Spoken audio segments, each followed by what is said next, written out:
Hello there everybody, I am Exiled Ramen and today I will be bringing you a Halo 4 news video. I'm going to be letting you guys know what's been going on in the world of Halo and some of the things that are going on and being discussed within the community. I'm going to be giving you guys my opinion on certain things, so let's hop right into it. Recently, the 15-page Game Informer article for Halo 4 has been leaked. Now, if you guys don't know what I'm talking about, or if you guys would like to see the leak for yourselves, I will leave a link in the description below, and you guys can check out the article and read for yourself and check out all the changes and the screenshots. Now, the screenshots look absolutely amazing and they're beautiful. So, yeah, you guys can have a better idea of what I'm going to be talking about here. So let's go into multiplayer. Now, multiplayer is now going to take place on a ship known as the UNSC Infinity. And this is going to be where the story aspect of multiplayer that 343 was teasing before in their recent video. So, just as we thought, the UNSC Infinity is a large training ship for the Spartan Force. Everything multiplayer is going to take place on this ship. Now, pretty much all the multiplayer matches and whatnot are going to be rendered through virtual reality. So you can think of that as, say, the Danger Room from X-Men.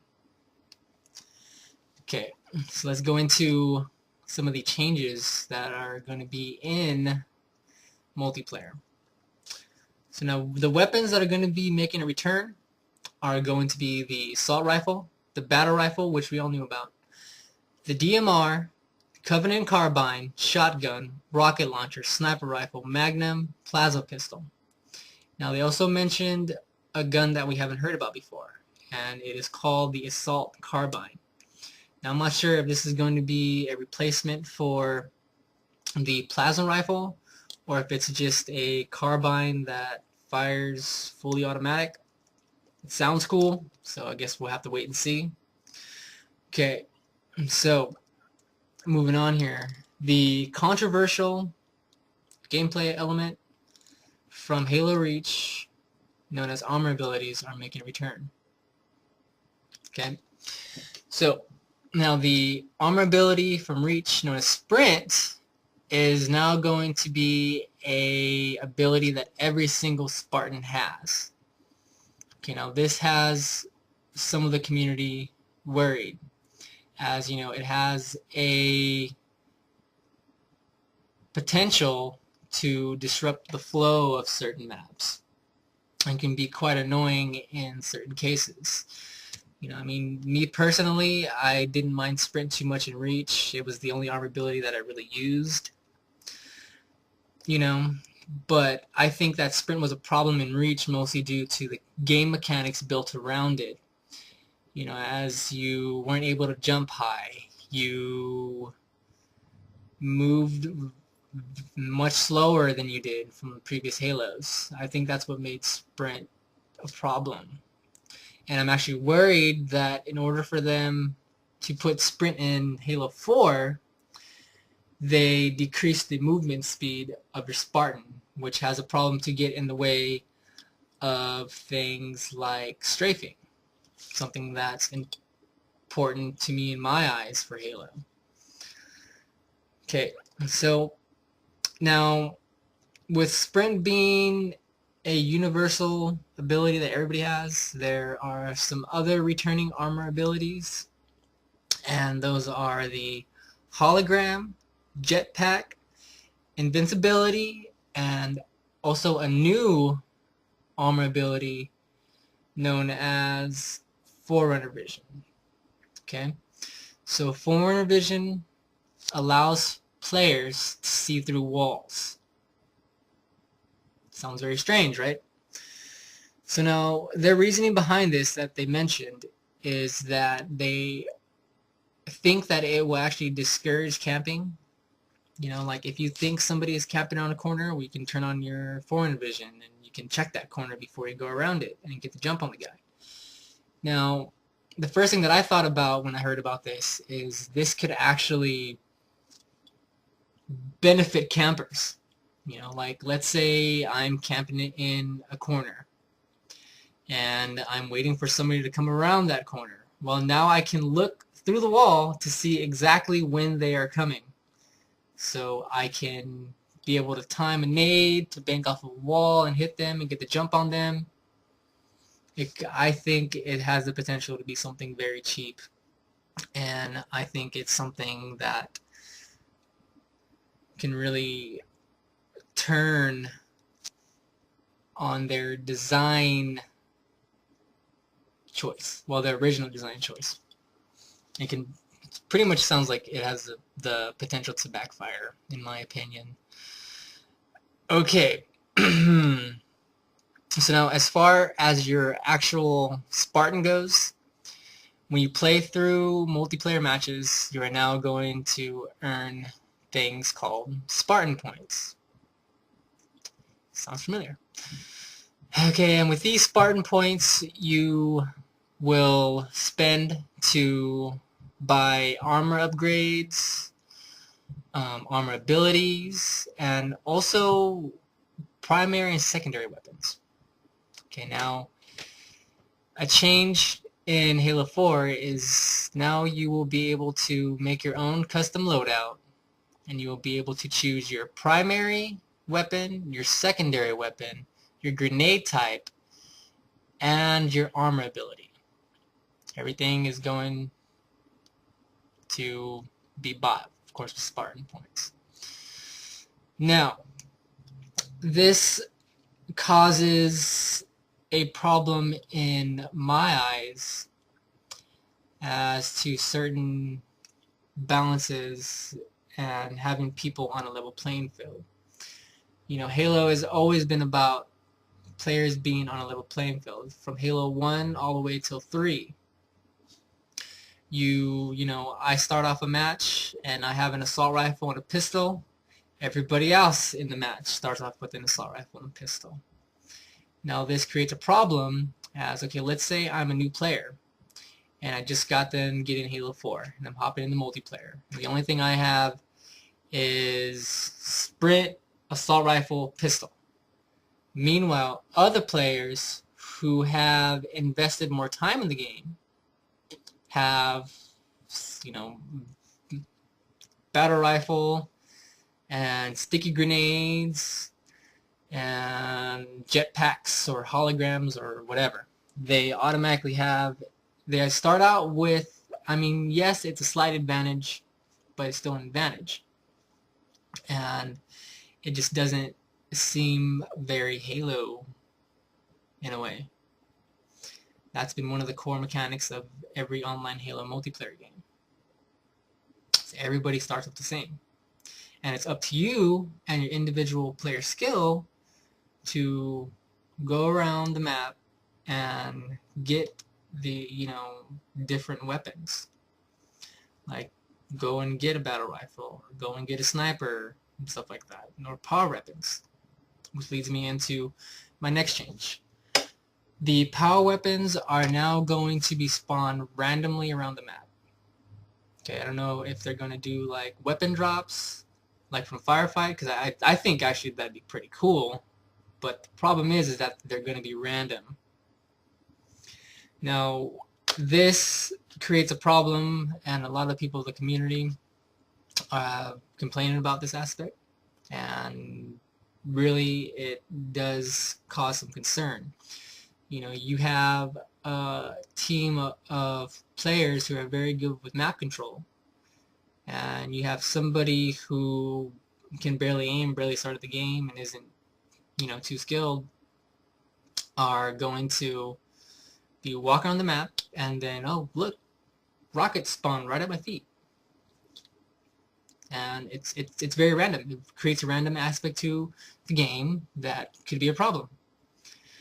Now, the way I can see this working is, you hop into a match, and as you're playing, let's say there'll be like a waypoint will pop up, and it'll say, T minus, like a minute and 30 seconds, for a weapon drop or something like that. Now see, that creates kind of an exciting aspect, as in, okay, there's waypoints. I'm going to want to get to that waypoint as soon as that waypoint pops up. So you're going to have both teams automatically going for that, and can probably cause some interesting battles. Now see, we don't know if that's going to be the case. And the way they made it sound is that it's just going to be random. They're going to just fall from the sky, and there they are, without any warning. Okay. Now, it also leads me into another change in the overall multiplayer, the way multiplayer can work. When you die, you will now be able to hit the X button and respawn instantly. Okay, sounds very familiar. Again. So, now this is something that a lot of people have also been talking about.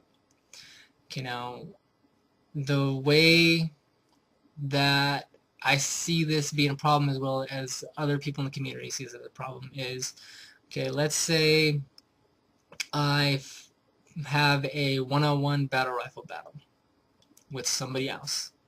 They out-BR me, and I die. Okay, now when I die, I remember where they're at on the map. So I can hit X to respawn, and I don't even have to sit there and think about what I did wrong. Why this happened to me, why I died. My first thought in my head is, I'm going to respawn, and I'm going to go back, I'm going to get that fucker. And then with Sprint, I can hit X to respawn and make a mad dash back to where that player is while he's in the process of recovering his shield and kill him. It automatically gives me an advantage, and that creates a problem. It's not letting players, it's not giving players a reason to stop and think of why they messed up. When I played Halo 2 for the first time, I would die and I would rage and I would get so pissed off, but I would sit there and I would think, between when that timer is clicking down, I think, okay, what the hell happened right now? Why did that happen? Why did I just get out-BR'd? What did I mess up in my strafe? What was I doing wrong? It just promotes reckless play in a way. Okay. So, they also announced a brand new multiplayer mode called Regicide. Now, Regicide is pretty much a free-for-all game type where the top scoring player is going to have a bounty on them, which means anybody who kills them is going to get more points, either more points towards the game or more Spartan points, whatever. It sounds kind of fun. I would actually like to see that. It kind of reminds me of Juggernaut, just kind of different, I guess. Thinking about it now, it sounds a lot like Juggernaut. Okay, continuing on. So, let's go on to the brand new multiplayer mode. Okay, now, sadly, they announced that Firefight is now gone. Firefight has been taken out and has now been replaced by a new co-op multiplayer mode called Spartan Ops. Sounds familiar. So, Spartan Ops are going to be co-op missions that you play with your friends that are different from the campaign missions, and they are going to unlock different parts of the multiplayer story. So, you complete your missions, and then you'll be treated with a video explaining more of the story, and, like, honestly, that idea sounds really, really cool to me. It sounds awesome, I mean, it could actually build upon the Halo universe. Well, I mean, the story aspect of it could build upon the Halo universe, to where we could see things that haven't been discussed story side in games, but much rather from books. Certain things that they talked about in books we could possibly see, with with Spartan Ops, and that's actually a pretty good thing. Okay, so but you know, I think that this mode would have gotten a lot more hype and a lot more people would have been excited for it, but they missed an opportunity, mostly by the name that they chose for this mode. Okay, now Spartan Ops sounds exactly like Call of Duty's Spec Ops. Has the same general concept of Spec Ops. Multiplayer missions that, aside from the main campaign, same thing. That's what a lot of people are having issues with. You know, I mean, 343 can go and change the name of the mode, but really I think that the damage has been done. I mean, you know, the sad thing about it is that anytime you use the words Spec Ops, loadouts, perks, there's automatically a line drawn to Call of Duty. And that's a problem with first-person shooter games. You know, I mean, it's especially a problem for Halo. Halo has always been different. Halo has always been just different in the way that they do things, the way things work, you know. And to have a line drawn to Call of Duty, it's a bad thing. And it's horrible. And really, I really hope that they would have made a different name for the mode. Okay. So that's pretty much it for the multiplayer updates. Now, to go into the community side of what's been going on, you know, there have been a lot of posts on various Halo forums. A lot of it is very negative. People are flipping out about it. There have been many tweets from various MOG pros, even MOG Sundance commented on it. The lead multiplayer designer of Epic made a Twitter post about it, and he was pretty much hoping that it wasn't real. I was saying that it's a fake, but it's kind of been confirmed that the article isn't fake. All the information is pretty much true right now.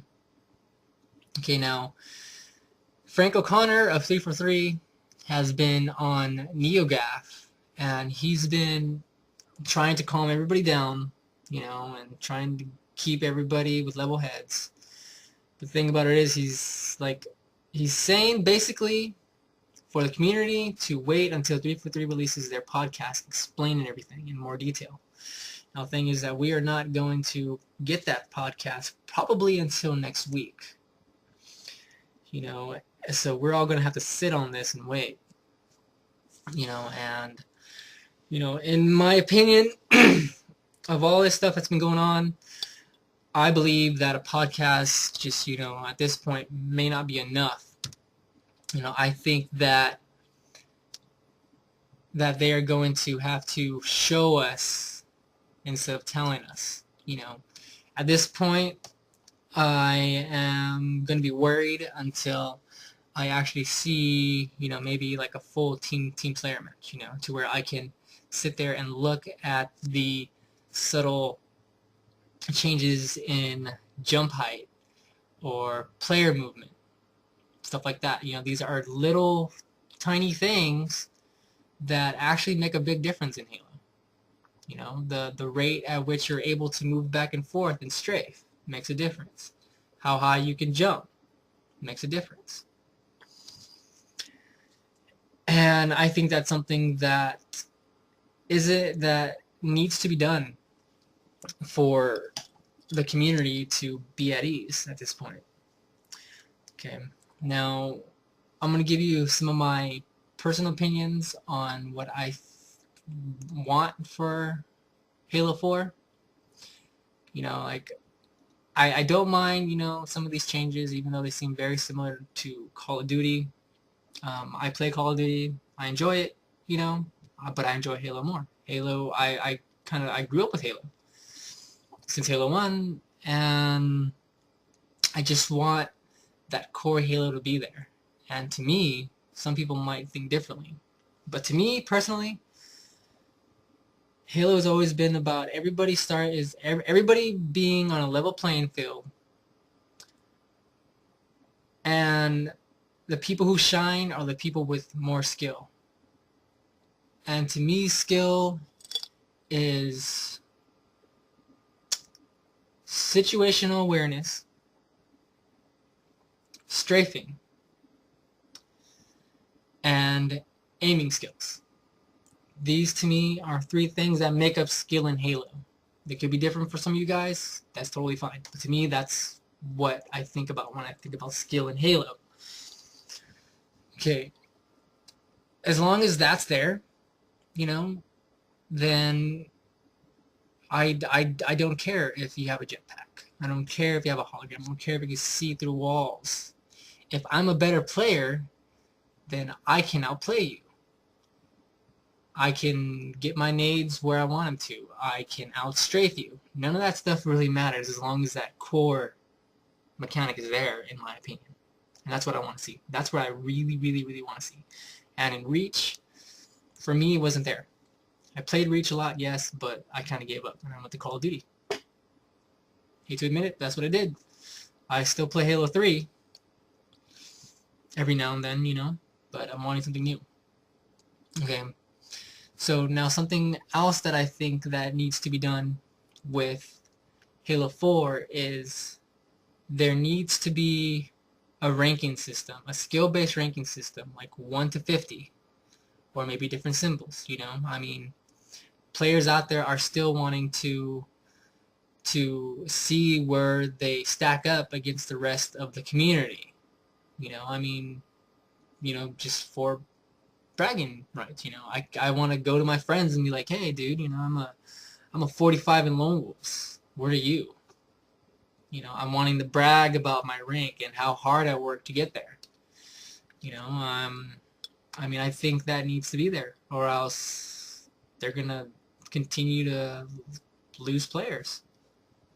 And I mean, if not have 1 through 50 rank, at least have a symbol or a number or something like that on next to your gamer card, or, you know, gamer little emblem thingamajigger that shows how good you are compared to everybody else.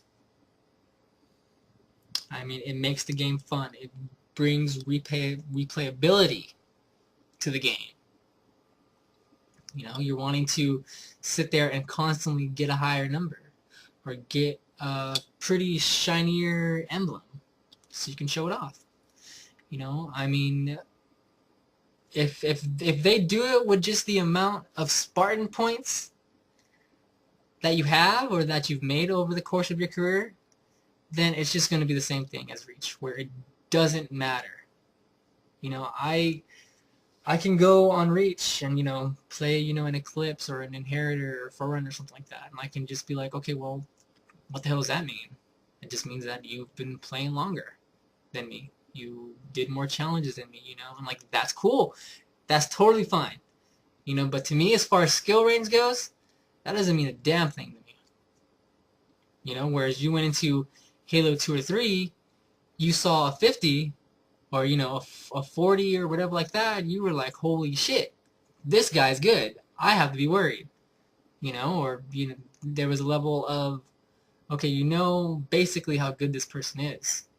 And from there, you know, you can kind of get respect. You know? Well, that's if your 50 wasn't bought, like in Halo 3. That's bullshit. Okay. So, the last thing is, you know, 343 have gone out and they've said that, you know, we are making changes that are going to be very drastic and that are going to be very shocking. They went out and said that. But what they said is that there is going to be the core Halo experience there. You know, I mean, the thing about that is, okay, you know, that's fine. But, you know, it's going to be kind of like Halo. I'm not wanting it to be like the way Halo Reach is now. You go in there, you have so many different variations of Team Slayer. You know, like you have Team Slayer TU, Team Slayer No Bloom, Team Slayer Regular, Team Slayer Anniversary, Team Slayer Diet, Team Slayer Vanilla, Team Slayer Lime, you know, like I just want to go in and play Team Slayer, you know? And it kind of splits up the community. I mean, if I'm playing, I want to play with everybody. I don't want to just play in my own little separate little group, you know, my own little separate bubble that's away from the larger Halo community. You know, in Halo 3, they did that well. You had your rank playlist. Okay, I want to go and be a tryhard. I want to go and get my rank up, so I'm going to go into rank. Meanwhile, they're social. And everybody who wants to play socially or in the social settings was in social. There isn't these little pockets of different game types and different communities. You know,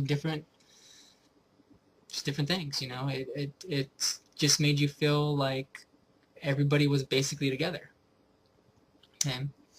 So pretty much that is the end of the news and information and my opinions and everything, you know. You can agree, you can disagree. Either way, I would like your feedback. You can leave me comments, you know, we can talk about this, and yeah. I will be making another video once the 343 podcast comes out, and I will let you guys know what's going on. I'm also going to leave other links in the description to other Halo websites that are of interest, that have been following this, and that have different articles and different opinions on different things. So, yes, thank you guys for watching this video. I know it's been kind of long. I hope you guys enjoyed it. So this is Exiled Ramen, signing out. Long live Halo.